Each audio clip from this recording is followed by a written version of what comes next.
Hello everyone, we are continuing the 1989 to 1990 Nissan 240SX engine repair. This is the car we're working on. It has the factory KA24E single cam engine. As you can see here, this is how the vacuum hoses look like, all properly routed. So the way I start is from the intake manifold. We have this exit coming out right here through the top of the idle air control valve. It loops down to this hard line right here. It tees and it goes into this one right here. This is another T that follows all the way to the back of the fuel pressure solenoid. And then we have the fitting that goes up, down into this hard line, into the fuel pressure regulator. And then we have this other one, the front one. This goes into this T here, back into this other hard line, the bottom one, and that goes into the intake manifold to the front. Then we have the swirl control valve here. You can see that it's kind of tricky, but you want to use this T hardline fitting. Goes into the back all the way to the front of this solenoid valve here. And then this upper one goes up into a loop down into this hard line, and then this hard line goes all the way down to the swirl control valve here. And then lastly we have this back one. This loops like this into this hard line, then it goes into this T fitting hard line, loops into this solenoid, and the other one goes to the bottom one here. And that takes care of this mess. And then for the EGR control, this is how it's set up. We have the throttle body here, so when you give it gas, it opens the EGR. And the way it works is you have this upper fitting here at the top of the throttle body. It goes down into the EGR solenoid. And by the way, this is called a swirl control valve solenoid because that actuates this guy here. And then coming back to this, anyways, we're at the top of the throttle body, at the top of this EGR solenoid. The top hard line goes into this entry here, and then we have the bottom one goes into the one on the back. And then one way you can test all these hoses, make sure that everything's properly working, you cap off these three hard lines here.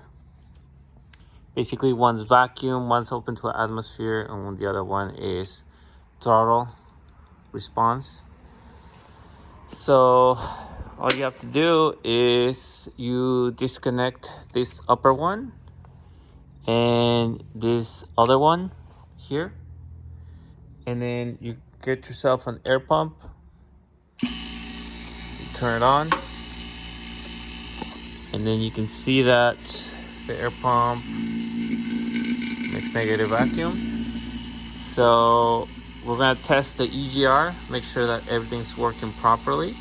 Oh, and by the way, here at the top for the EGR solenoid, there's a hard line here that goes into the modulator, and then the modulator goes into this small hard line, and then that small hard line follows here into the EGR.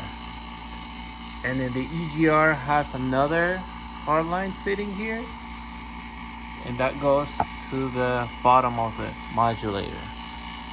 And that pretty much solves all the vacuum questions.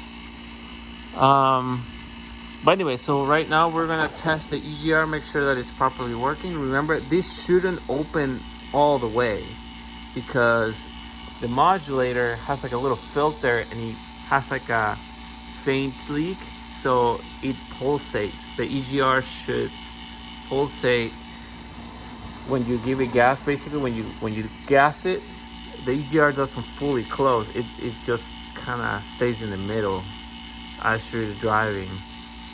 And that's why these cars don't pass smog, because the EGR opens too much or stays closed. It has to be like in the middle, and that's how these cars pass smog in California.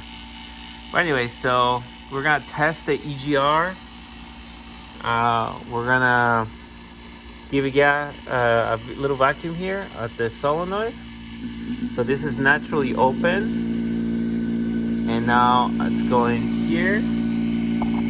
And you can tell that when I disconnect this solenoid, see, I'm trying to see if you can get a reading here.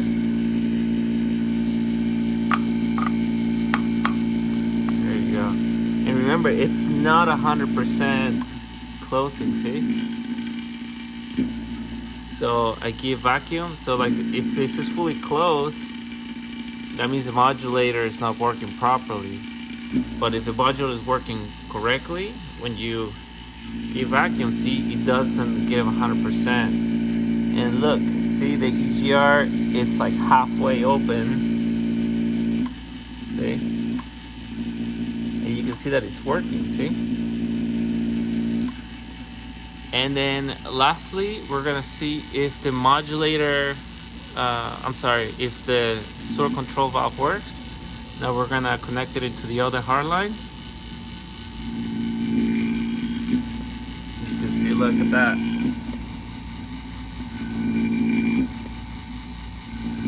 And that one is okay, that one can go 100%. And that's all there is, folks. So this is how you test the factory emissions on a single cam engine. Very surprised because I've done dual cam motors, and it's kind of hard to see there. We have some dual cam motors here, and I thought that the vacuum diagram was the same. It's similar, but on single cams, basically there's 4 solenoids. There's 2 here and 1 here, versus the dual cam only uses 2 in the back. Oh, and plus there's this thing called secondary air injection, which is this guy here, and this one has another solenoid in the bottom.